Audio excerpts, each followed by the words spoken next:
नमस्कार, आपका स्वागत है सुरागीला न्यूज चैनल के उत्तराखंड बुलेटिन में। मैं हूं अनुश्री भारद्वाज और नजर डालते हैं इस वक्त की फटाफट खबरों पर। सचिवालय घेराव के लिए आंगनबाड़ी कार्यकर्त्रियां हुई देहरादून के लिए रवाना। प्रेम प्रसंग के शक में परिजनों ने की किशोरी की हत्या।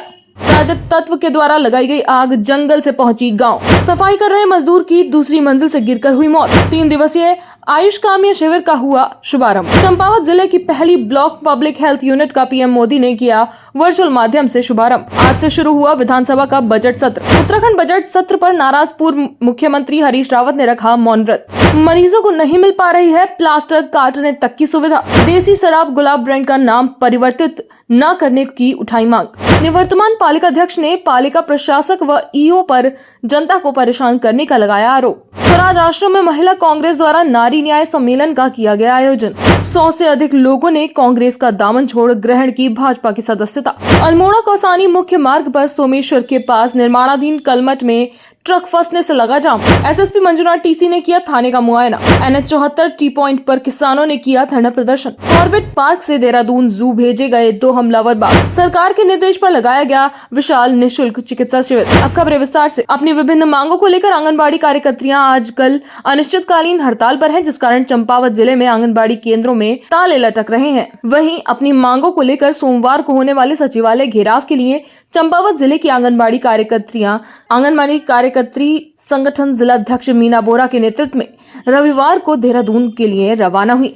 इस दौरान आंगनबाड़ी कार्यकर्त्रियों ने बस स्टेशन लोहाघाट में सरकार के खिलाफ जमकर नारेबाजी की। लोहाघाट से संवाददाता लक्ष्मण बिष्ट की रिपोर्ट।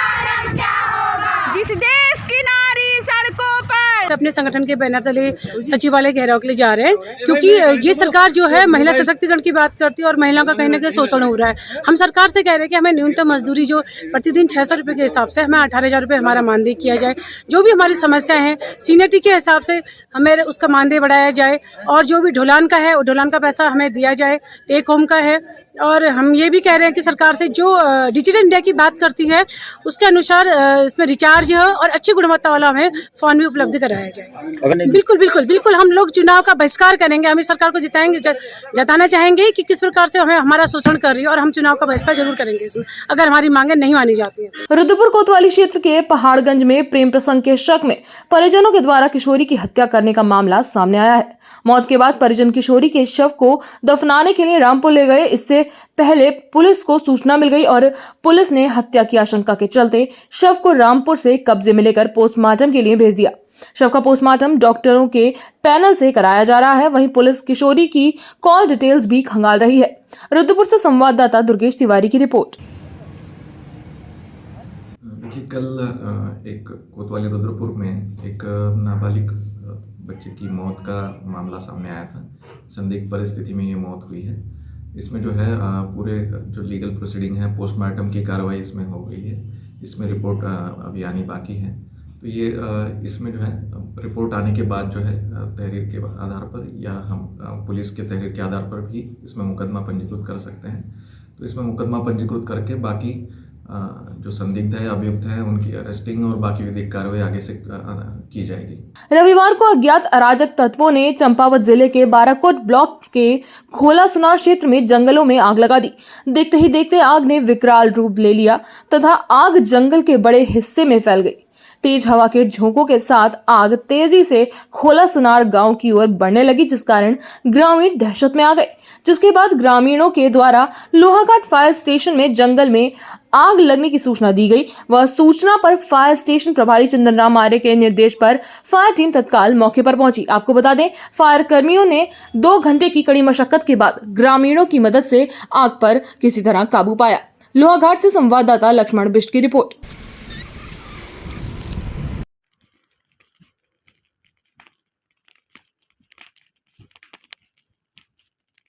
रुद्रपुर की नैनीताल रोड स्थित ओमेक्स कॉलोनी में दूसरी मंजिल पर सफाई कार्य कर रहा मजदूर की अचानक नीचे गिरकर मौत हो गई। घटना की सूचना मिलने पर पुलिस ने मौके पर पहुंचकर मृतक के शव को अपने कब्जे में लेकर पोस्टमार्टम के लिए भिजवाया। रुद्रपुर से संवाददाता दुर्गेश तिवारी की रिपोर्ट। 55 वर्षीय श्रमिक हैं जिनके जो है निर्माणाधीन मकान था उसमें काम कर रहे थे।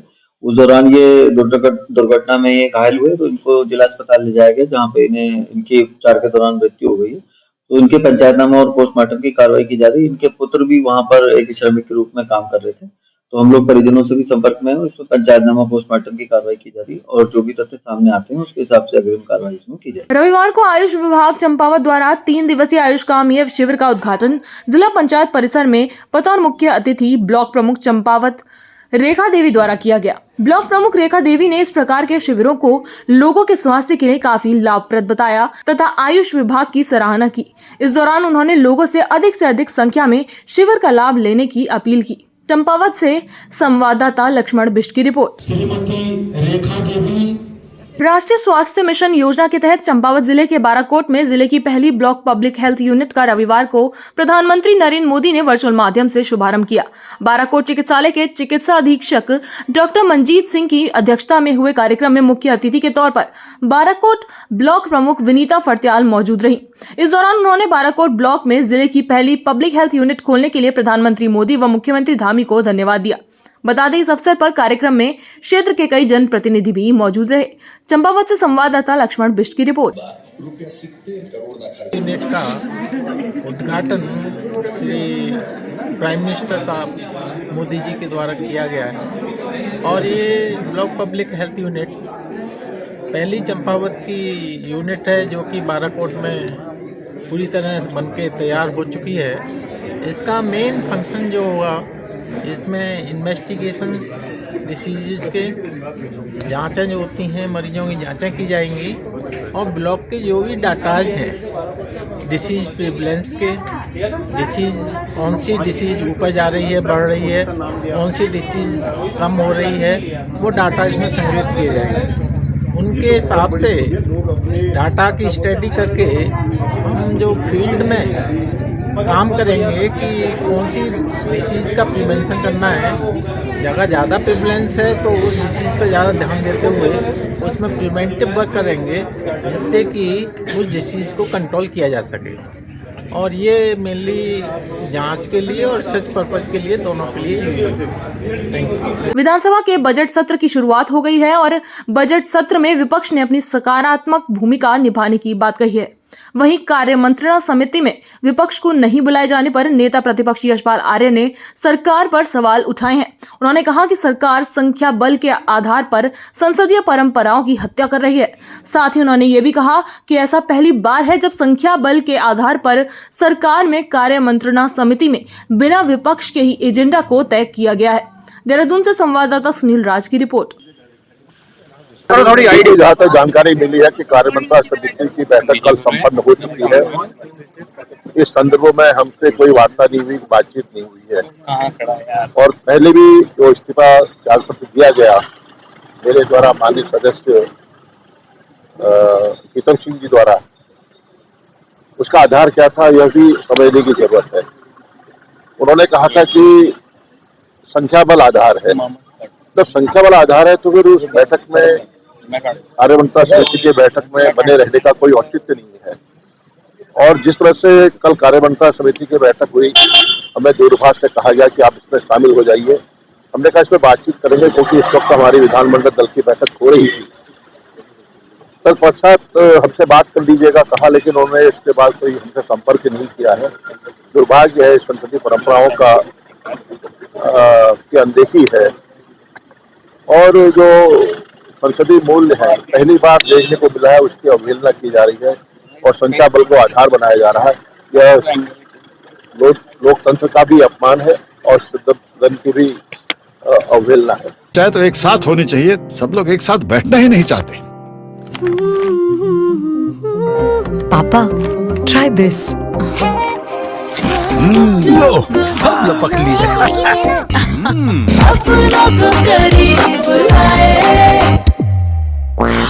ये क्या हाल कर दिया है रूम का? बस कल से चाय मेरे रूम में। देवर पान नमकीन। उत्तराखंड बजट सत्र गैरसैंण के बदले देहरादून में आहूत करने से नाराज पूर्व मुख्यमंत्री हरीश रावत ने देहरादून के गांधी पार्क में 1 घंटे का मौन व्रत रखा। वहीं हरीश रावत के साथ कांग्रेस के कई पदाधिकारी और कार्यकर्ता भी इसमें शामिल हुए। साथ ही मीडिया को संबोधित करते हुए हरीश रावत ने कहा कि गैरसैंण हिमालयी राज्य का प्रतीक है और हिमालय का स्वभाव है शीतलता, ठंडक। हिमालय राज्य में बर्फ भी पड़ती है। यदि सरकार को गैरसैंण जाने में ठंड लगती है तो ये हिमालय राज्य की अवधारणा का अपमान करना है। देहरादून से संवाददाता सुनील राज की रिपोर्ट। गैरसैंण जाएंगे और क्या मुद्दा है इसमें? ये देखिए, गैरसैंण हिमालयी राज्य का प्रतीक है, एक शब्द प्रतीक शब्द है। संसद में गैरसैंण इस उत्तराखंड को हिमालयी राज्य की परिकल्पना के साथ बनाया। इसका जो सृजन हुआ, जिसका जो स्थापना हुई, वो हिमालयी राज्य के रूप में हुई।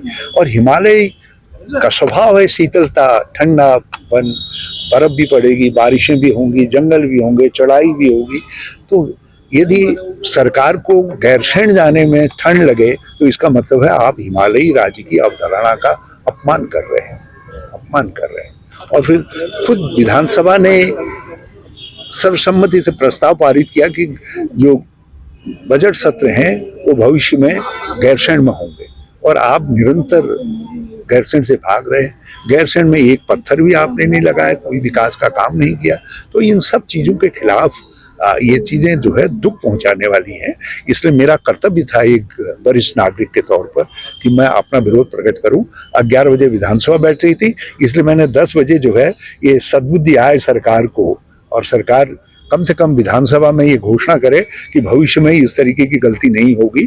इसलिए जो है मैंने उपवास पर बैठने का निर्णय। सबसे ज्यादा ओपीडी वाले लोहाघाट उपजिला चिकित्सालय में स्वास्थ्य सुविधाओं की बदहाली का आलम यह है कि मरीजों को प्लास्टर काटने तक के लिए रेफर किया जा रहा है। सोमवार को दुरुस्त गुड़मांगल की ग्राम प्रधान व आशा कार्यकर्त्री रीता सिंह ने बताया, उनके साथ की आशा कार्यकर्त्री रीना सिंह के हाथ में प्लास्टर लगा था, लेकिन लोहाघाट उपजिला चिकित्सालय में उनका प्लास्टर तक नहीं काटा गया और जिला चिकित्सालय चंपावत के लिए रेफर कर दिया गया। लोहाघाट से संवाददाता लक्ष्मण बिष्ट की रिपोर्ट। मतलब प्लास्टर काटने तक की भी सुविधा नहीं है, यहाँ से ये लोग रेफर कर दे रहे हैं। जिसको ये रीना सिंह है सर, हमारी आशा कार्यकर्ती हैं। 1 हफ्ते पहले उनका प्लास्टर चढ़ा था अभी, तो इन्होंने मतलब यहाँ से रेफर कर दिया। मतलब काटने की भी कोई सुविधा उनको नहीं, यहाँ से कुछ नहीं मिला सर। तो सर इतना बड़ा क्षेत्र है हमारे यहाँ, तो नेपाल बॉर्डरों से लोग आते हैं सर। ऐसी परेशानी होगी तो कहाँ जाएंगे बताइए? हमें तो सारी सुविधाएं चाहिए, बल्कि डॉक्टर हर उसके मरीज के डॉक्टर को चाहिए ना हमें।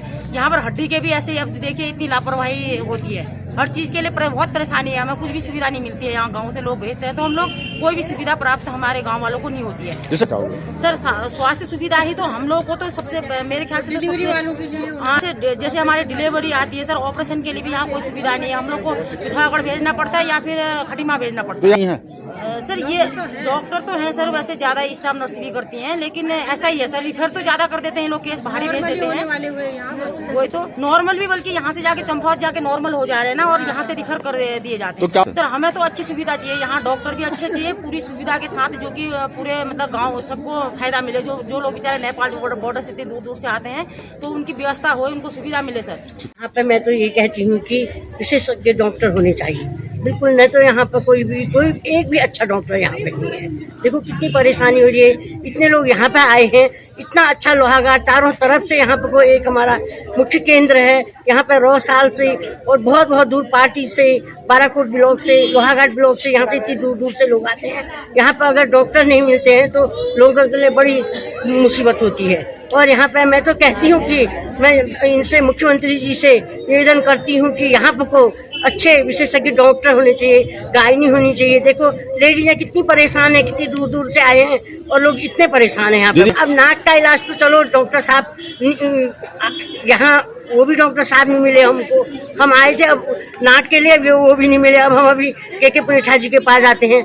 बताइए कितनी शर्म की बात है। बताइए इतने अच्छा लोहाघाट, इतना अच्छा शहर हमारा, इतने सब कुछ यहाँ पर अच्छा होने के बाद भी एक हॉस्पिटल के लिए हम लोग इतना तरस रहे हैं। तो हॉस्पिटल ही में जब अच्छे लोग नहीं हुए तो क्या होगा बताइए? आप ही बताइए। तो कहना चाहेंगे इसमें मैं कहती हूँ कि मुख्यमंत्री जी से सबसे पहले आदर्श लोहाघाट को अगर आदर्श बनाना चाहते हैं। सबसे पहले मुख्य यहाँ पे लोहाघाट में विशेषज्ञ डॉक्टरों की बहुत कमी है, डॉक्टर यहाँ पर अच्छे होने चाहिए। बाजपुर की सहकारी चीनी मिल बाजपुर की सह इकाई बाजपुर आसवनी के देसी शराब के गुलाब ब्रांड का नाम परिवर्तन किए जाने के संबंध में सोमवार को चेयरमैन गुरजीत सिंह गित्ते ने मुख्यमंत्री को पत्र भेजकर कहा कि सहकारी चीनी मिल बाजपुर की सह इकाई बाजपुर आसवनी वर्ष 1976 से अस्तित्व में आई है। लगभग 48 वर्षों से इसका लोकप्रिय गुलाब देसी शराब बाजार में बिक रही है। गुलाब ब्रांड की मांग बहुत अधिक मात्रा में है, लेकिन संज्ञान में आया है कि सरकार इस गुलाब ब्रांड के स्थान पर देसी शराब का अन्य ब्रांड जैसे माल्टा, कीनू, खुमानी आदि के नाम देसी शराब बाजार में उतार रही है, जिससे बाजपुर आसवनी को नए ब्रांड को मार्केट में लाने में आर्थिक हानि व आसवनी बाजपुर को अनेकों प्रकार से कठिनाइयों का सामना करना पड़ेगा। उन्होंने कहा कि बाजपुर आसवनी के हल्द्वानी एवं अल्मोड़ा गोदामों को प्राइवेट फर्म के हाथों में सौंपने की तैयारी की जा रही है। यदि इन गोदामों को प्राइवेट फर्म को दिया जाएगा तो कर्मचारियों में खासा रोष व्याप्त होगा। बाजपुर से संवाददाता कुश श्रीवास्तव की रिपोर्ट। को अबकारी नीति आई है, उसमें हमारे चीनी मिल का जो ब्रांड है गुलाब ब्रांड, उसको चेंज करने के लिए कहा गया है। हम ये कहते हैं ये जो गुलाब ब्रांड है हमारा लोकप्रिय ब्रांड है, इसकी मदिरा प्लेन से लेकर पहाड़ तक लोगों को पसंद करते हैं। हमने मुख्यमंत्री जी से यही अनुरोध करते हैं कि इस ब्रांड को ना बदला जाए।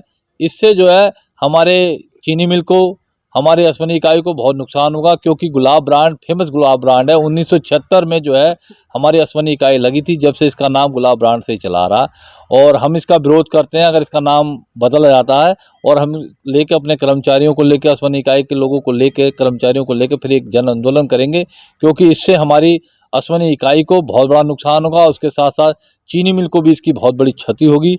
हम फिर आदरणीय मुख्यमंत्री से अनुरोध करते हैं कि इसका नाम गुलाब ब्रांड से ही रहने दिया जाए, और जो प्राइवेट लोगों को हमारे गोदाम दिए गए हैं अल्मोड़ा के और हल्द्वानी के, वो भी वापस चीनी मिल के ही कर्मचारियों को से संचालित कराया जाए, जिससे कि आने वाला नुकसान भविष्य में जो हो उसकी जो पूर्णवती न हो सके। लोहाघाट नगर पालिका के निवर्तमान पालिका अध्यक्ष गोविंद वर्मा ने लोहाघाट नगर पालिका प्रशासक एसडीएम रिंकू बिष्ट व ईओ प्रियंका रैकवाल पर नगर की जनता को परेशान करने का गंभीर आरोप लगाया है।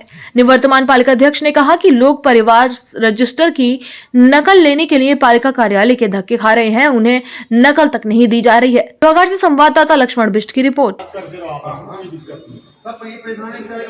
इसमें प्रशासन के बैठते ही यहाँ अन्य कार्य जो है लोग काफ़ी परेशान है। लोहाघाट नगर की एक परिवार रजिस्टर की नकल तक नहीं निकल पा रही है यहाँ, और कोई जिम्मेदार अधिकारी यहाँ नगर पालिका में कोई भी आए तो अधिकतर जनता की शिकायत यही रहती है कि वहाँ कोई भी नहीं मिल रहा है, और मिलती भी हैं तो 11 बजे बाद, उसके बाद भी लोगों का समाधान नहीं हो पा रहा है। और अन्य निकायों में आप यहीं पर चंपावत ले लो, टनकपुर ले लो, बनबसा ले लो, पिथौरागढ़ ले लो, जो लोहाघाट नगर से लगी हुई अन्य निकाय हैं, सभी जगह परिवार रजिस्टर की नकल मिल रही है। लोहाघाट नगर ही नगर पालिका ऐसी नगर पालिका बन गई है, यहाँ प्रशासक और ईओ जो मैडम है, दोनों की क्या साठ गांठ है कि जनता को परेशान करने का ठान लिए इन्होंने। परिवार रजिस्टर की नकल मिल पा रही है, और विभिन्न जगहों पर, और हमारी मातृशक्ति और युवा शक्ति जितनी भी है, 9 लोग धारों के रास्ते हैं जो वहाँ गड्ढे बन चुके हैं। बार बार लिखित में इनसे कहने के बाद भी और मौखिक भी कहने के बाद भी उसमें कोई अमल नहीं हो पा रहा है, और सारे ठेकेदार परेशान हैं। ठेकेदारों को परेशान किया जा रहा है। ठेकेदारों ने निर्माण कार्य कर चुके हैं, और वे ऐसे निर्माण कार्यों के लिए पेमेंट कर रहे हैं जहाँ से इनकी कोई साठ गांठ मुझे नज़र आती है। और जो ठेकेदार हैं, गरीब बच्चे हैं, बेरोजगार हैं, उन्होंने जैसे तैसे रजिस्ट्रेशन करा करके कुछ काम किए हैं, और उनको परेशान किया जा रहा है। पिछले 4 महीनों से उनकी पेमेंट रोकी जा रही है, पेमेंट नहीं की जा रही है। और मैं प्रशासक और ईओ से यही कहना चाहता हूँ कि आप अभी भी लोगों को परेशान मत करिए। अगर यही रवैया रहा तो आपका लोहाघाट की पूरी नगर की जनता को शांत करके जन आंदोलन किया जाएगा, और जिसकी जिम्मेदार यहाँ की प्रशासक और ईओ रहेगी। आदर्श जिला बनाने की बात करते हैं, लेकिन यहाँ पर एक छोटा सा परिवार रजिस्टर तक का काम तो नहीं हो पा रहा है, और ये आदर्श जिला किस ढंग से बन पाएगा, ये समझ से परे की बात हुई। और हम इतनी बार यहाँ आ चुके हैं, अपनी दुकान छोड़ के ऐसे बार बार घूम रहे हैं। दुकान में कस्टमर एक वैसे ही नहीं आ रहे हैं, और ये हम बार बार घूमते रहेंगे तो वैसे हमारी अर्थव्यवस्था वैसे ही चौपट है, और शायद और ज़्यादा चौपट हो जाएगी। हम दुकान छोड़ के ऐसे बार बार चक्कर लगाने के लिए बाध्य हो रखे हैं। यहाँ पर परिवार रजिस्टर की नकल के लिए भी यहाँ पर कोई सक्षम अधिकारी उपलब्ध नहीं है, और जो भी कर्मचारी हैं वो कहते हैं हमें इसकी कोई जानकारी नहीं है। भी ये शिकायत हुई थी यहाँ को, और जो निवर्तमान हमारे पालिका अध्यक्ष थे बड़े भाई गोविंद वर्मा जी द्वारा भी इसमें आवाज़ उठाई गई, आप पत्रकार बंधुओं द्वारा भी। तो बीच में कुछ यहाँ पर समस्या का समाधान हुआ था, लेकिन अभी विगत कुछ दिनों से और समस्या आने लग गई है। परिवार रजिस्टर की नकल नहीं मिल पा रही है, यहाँ को काफ़ी दिक्कतों का सामना करना पड़ रहा है। यहाँ जितने भी हमारे भाई बहन ने जो भी पढ़ाई के लिए कहीं बाहर आना जाना चाहते हैं, तो सबके लिए समस्या हो रही है। इस समस्या का समाधान होना चाहिए। एक बार विगत में हो चुका है तो इसको परमानेंट बनाना चाहिए। यहाँ को कभी हो रहा है, कभी बंद हो जा रहा है, काफ़ी दिक्कतों का सामना करना पड़ रहा है। तो इसका हम एक परमानेंट सॉल्यूशन चाहते हैं। अगर नहीं मिलेगा तो फिर उसके बाद हम जो है विरोध करने के लिए, आंदोलन करने के लिए यहाँ को हम मौजूद रहेंगे। हल्द्वानी के स्वराज आश्रम में महिला कांग्रेस द्वारा नारी न्याय सम्मेलन का आयोजन किया गया, जिसमें महिला कांग्रेस की पदाधिकारियों के अलावा सैकड़ों महिलाएं मौजूद रहीं। इस दौरान महिला कांग्रेस की पदाधिकारियों ने कहा कि कांग्रेस के राष्ट्रीय अध्यक्ष अलका लांबा के निर्देशन में प्रदेश में जगह जगह नारी न्याय सम्मेलन का आयोजन किए जा रहे हैं, जिसमें प्रदेश में लगातार महिलाओं के साथ हो रहे आपराधिक वारदातों व हिंसाओं के चलते सरकार कोई भी ठोस कदम नहीं उठा रही है। लिहाजा नारी न्याय सम्मेलन के माध्यम से कांग्रेस घर घर जाकर महिलाओं को जागरूक करेगी। हल्द्वानी से संवाददाता दीपक अधिकारी की रिपोर्ट। जो नारी न्याय सम्मेलन हमने यहाँ पे किया हुआ है, हमारे राहुल गांधी जी ने एक नारी न्याय यात्रा निकाली हुई है जो पूरे देश में वो चल रही है। ये तब तक चलेगी जब तक नारी को हक नहीं मिलेगा, चाहे वो हमारी देश की महिला हो, प्रदेश की महिला हो, सारी महिलाओं को न्याय मिले। इसके लिए हमने ये न्याय सम्मेलन शुरू किए हैं। ये हर नगर में, पूरे प्रदेश भर में, पूरे देश में चल रहे हैं। इसमें हमारा है कि बहुत सारे इसमें प्रोग्राम हैं। महिला सशक्तिकरण के लिए हमने इसमें प्रोग्राम रखा हुआ है, जिसमें महिलाओं को सशक्त किया जाएगा। गांव-गांव में समूह बनाए जाएंगे। ये हमारे लोकसभा इलेक्शन के बाद हमारी कांग्रेस की ये ऊपर से एक अभियान चलाया हुआ है कि महिलाओं को सशक्त करेंगे। और महिलाओं के लिए जो ये महिलाएं हमारे गाँव में रहती हैं, उनको सैनिटरी पैड वगैरह की अभाव होता है, तो उनको इसकी ट्रेनिंग दी जाएगी। मुफ्त में उनको मशीनें दी जाएंगी, कच्चा माल दिया जाएगा और वो उस माल को बना उससे हमारी कांग्रेस के लोग उसको खरीदेंगे और मुफ्त में उसका वितरण करेंगे, जिससे कि हमारी महिला सशक्त होगी। देखिए, प्रदेश के हर जगह में महिला कांग्रेस की राष्ट्रीय अध्यक्ष आदरणीय अलका लांबा जी के नेतृत्व में ये आयोजन हर जगह किया जाना है।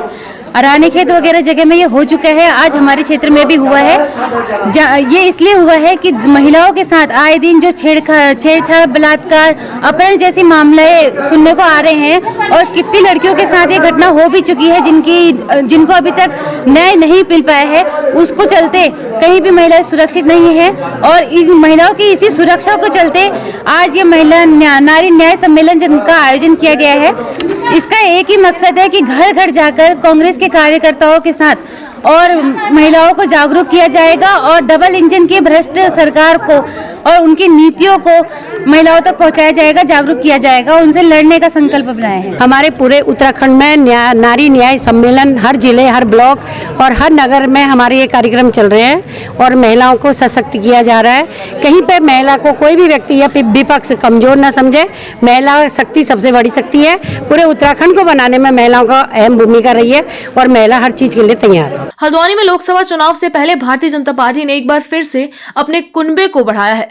कांग्रेस पार्टी के विधि प्रकोष्ठ के पूर्व प्रदेश अध्यक्ष एडवोकेट सुरेश चंद्र भट्ट के नेतृत्व में दर्जनों अधिवक्ता समेत अनुसूचित समाज के 100 लोगों को पूर्व कैबिनेट मंत्री गोविंद सिंह बिष्ट ने भाजपा कुमाऊं संभाग कार्यालय हल्द्वानी में भारतीय जनता पार्टी की सदस्यता दिलाई। वहीं प्रदेश संयोजक गोविंद सिंह बिष्ट ने सदस्यता ग्रहण करने वाले सभी लोगों का स्वागत किया। हल्द्वानी से संवाददाता दीपक अधिकारी की रिपोर्ट।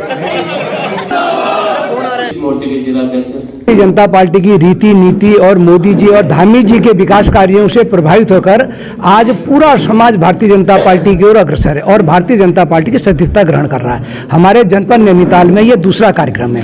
पहला कार्यक्रम फौज के अधिकारियों का था। आज इसमें बड़ी संख्या में अनुसूचित बंधु भी हैं और हाईकोर्ट के सहित वकील भी हैं, अन्य दलों के लोग भी हैं। तो बहुत अधिक मात्रा में शीघ्र एक और कार्यक्रम होना है। जनता में बहुत उत्साह है। 5 की 5 सीटों में भारतीय जनता पार्टी जीत हासिल करेगी। प्रधानमंत्री माननीय नरेंद्र मोदी जी और प्रदेश के यशस्वी मुख्यमंत्री आदरणीय पुष्कर सिंह धामी जी के नेतृत्व में जिस प्रकार से कार्य हो रहे हैं, जनता की समस्याओं का समाधान हो रहा है, उससे निश्चित रूप से पूरे समाज में एक ऐसा वातावरण बना है कि सारे लोग भारतीय जनता पार्टी परिवार में सम्मिलित हो रहे हैं। भारतीय जनता पार्टी का भी लक्ष्य है कि जहां कांग्रेस मुक्त भारत की कल्पना को हम साकार करेंगे, वहीं प्रत्येक बूथ में कोई भी कार्यकर्ता कांग्रेस का खड़ा रहे, ऐसी स्थिति कांग्रेस के पास नहीं होगी। ऐसा वातावरण का निर्माण हम लोग करेंगे, हमारा संगठन करेगा। चाहे तो एक साथ होनी चाहिए। सब लोग एक साथ बैठना ही नहीं चाहते। पापा ट्राई दिस। लो सब लपक लिए।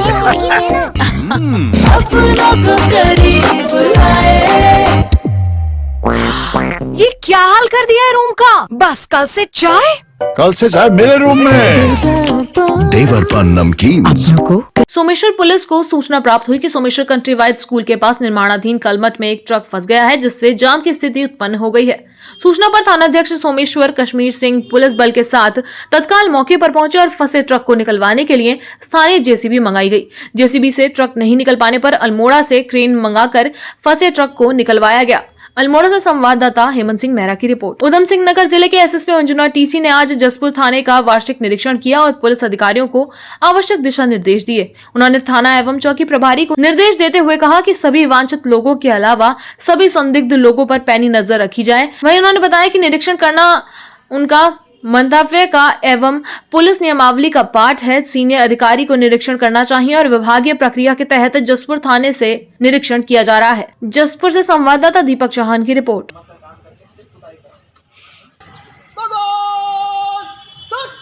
एक हमारा मंतव्य का एक पाठ है और पुलिस नियमावलियों का पाठ है। सीनियर अधिकारियों को, एसएसपीस को, एसपीस को करना चाहिए। तो इसी के बिहाफ में एक विभागीय प्रक्रिया के तहत हमने आज वार्षिक निरीक्षण कर रहे हैं हम जसपुर थाने का। तो जसपुर थाने का मोहना में काफ़ी कुछ चीज़ें निकल के आई है। कुछ खंडर सामान है जिसका ऑडिट होकर उसको नियमानुसार निस्तारण करना है। तो थाने के चारों ओर जो है इंटरलॉकिंग टाइल्स बिछाने का और ड्रेनेज अच्छे से, जो ड्रेनेज बोलते हैं निकासी, पानी का निकासी की व्यवस्था करने का हम बात कर रहे हैं। तो यदि संभव हो तो कहीं पर अगर बहुत खंडर मकान है तो उसको हम ध्वस्तीकरण करके उसके बाद उस जगह पे आवासीय परिसर बनाने का प्रस्ताव भी भेजेंगे। हरियाणा और पंजाब के किसान अपनी मांगों को लेकर बॉर्डर पर विरोध प्रदर्शन कर रहे हैं, जिसको लेकर उत्तराखंड प्रदेश में भी किसानों में भारी रोष व्याप्त है। कुछ दिन पहले भी संयुक्त किसान मोर्चे के आह्वान पर टोल टैक्स को फ्री कराया गया था।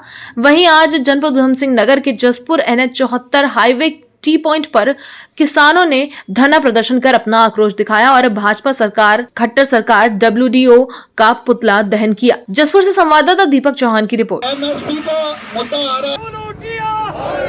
किसान मोर्चा के आह्वान पर आज का कार्यक्रम हो रहा है। पिछले कुछ दिनों से हरियाणा और पंजाब के किसान पूरे देश के लिए लड़ रहे हैं, MSP की मांग को लेकर लड़ रहे हैं और हरियाणा सरकार द्वारा, बीजेपी सरकार द्वारा उन निहत्थे किसानों पर गोलियां चलवाई जा रही हैं, आंसू गैस के गोले दागे जा रहे हैं और रोज हमारे वहाँ किसान शहीद हो रहे हैं। उसके विरोध में हमारा आज प्रोग्राम है। संयुक्त किसान मोर्चा के आह्वान पर आज सरकार का पुतला दहन किया जाएगा, खट्टर सरकार का, बीजेपी सरकार का, WTO का पुतला हम आज यहाँ दहन करेंगे।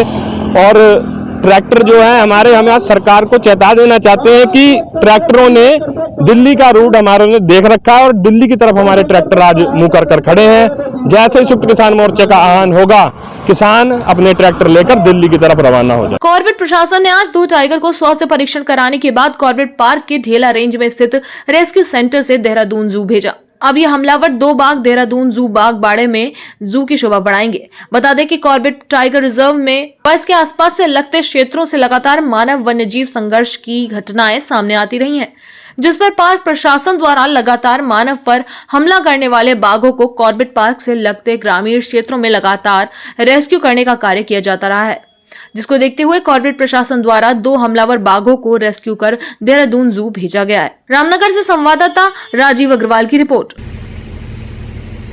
टाइगर रिजर्व का डेरा रेस्क्यू सेंटर से हमने 2 टाइगर्स को देहरादून मिनी जू को ट्रांसफर कर दिया है। ये हमारे चीफ पायलट ऑर्डिनेंस का ऑर्डर के तहत हमने 2 यहाँ का जो रेस्क्यू सेंटर में रखा गया था उसको देहरादून मिनी जू में अभी ट्रांसफर किया है। उसके बाद उसको जब अनुमति मिलता है वहाँ पे डिस्प्ले में भी लगा दिया जाएगा। ये टाइगर को हम T1 और T3 नाम से इसको ये नॉमेनक्लेचर किए थे।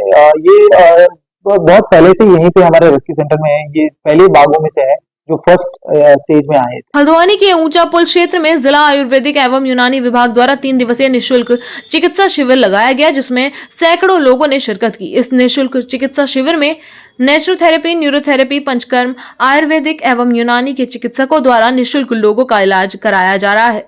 हल्द्वानी से संवाददाता दीपक अधिकारी की रिपोर्ट। रोगों का इलाज हो रहा है। इसमें हमारे आयुर्वेदिक के साथ साथ में होम्योपैथिक का भी स्टॉल लगा हुआ है जिसमें क्षेत्रीय जनता उसका फायदा उठा रही है, और खासकर न्यूरोथेरेपी हमारे यहाँ मेन आकर्षण का है, और साथ में मर्म चिकित्सा, और साथ में एक नाड़ी परीक्षण का वो लगा है जिसमें आदमी अपने जो है वात पित्त कफ के अनुसार अपने रोगों का वो मालूम पड़ जाता है उसमें। ये 3 दिन का है, आज सेकंड डे है, कल लास्ट है, और लगभग 13 जनपदों में ये इसका आयोजन किया गया है प्रशासन विभाग के द्वारा। माननीय आयुष मंत्री और हमारे सीएम साहब धामी जी के उस दिशा निर्देश के उस क्रम में, और पंकज पांडे जी जो हमारे विभाग के सचिव भी है, और उनके द्वारा ये डिसाइड किया गया, और उसी के क्रम में ये आयोजन किया जा रहा है। आगे भी हम लोग इसको इसी तरह का कैंप वगैरह ऑर्गेनाइज करेंगे। इसको ये चिकित्सा शिविर जो है हमने रामला मैदान ऊंचे पुल में लगाया है। इसमें कल 400 मरीज आए थे। इसमें ज़्यादातर मरीज जो हैं वात व्याधि के हैं, उदर रोग के हैं, और संधिवात के हैं, और अम्लपित्त के हैं, त्वचा रोग के हैं, और जॉइंट रोग के जितने भी हैं, जोड़ों के बहुत सारे मरीज यहाँ आ रहे हैं। हम लोग यहाँ पे इनका अग्निकर्म कर रहे हैं। यहाँ पे न्यूरोथेरेपी चिकित्सा चल रही है इनकी, और यहाँ पे हम लोग जो है पंचकर्म की चिकित्सा इनको दी गई है। यहाँ पे कब तक चलेगा ये शिविर? 3 दिन का आयोजित किया गया है, जो 25 फरवरी से 27 फरवरी तक आयोजित किया गया है शिविर। और शिविर में ऊंचा पुल के अलावा कटघरिया से लेके फतेहपुर, फुटकुआ से लेके सारे एरिया के, कुसुमगढ़ा के सारे मरीज यहाँ पे आ रहे हैं। और इन मरीजों को हम लोग ओपीडी से लेके, ब्लड शुगर जांच से लेके, ब्लड प्रेशर से लेके, और इस कैंप में होम्योपैथिक के भी जांच शिविर लगाया गया है, और इसमें सभी प्रकार की सुविधाएं हम लोग दे रहे हैं। निःशुल्क दवाइयों का वितरण किया जा रहा है, आयुर्वेदिक दवाइयों को। आज के लिए बस इतना ही। उत्तराखंड से जुड़ी सभी खबरों को जानने के लिए जुड़े रहें सुरागीला न्यूज चैनल से। धन्यवाद।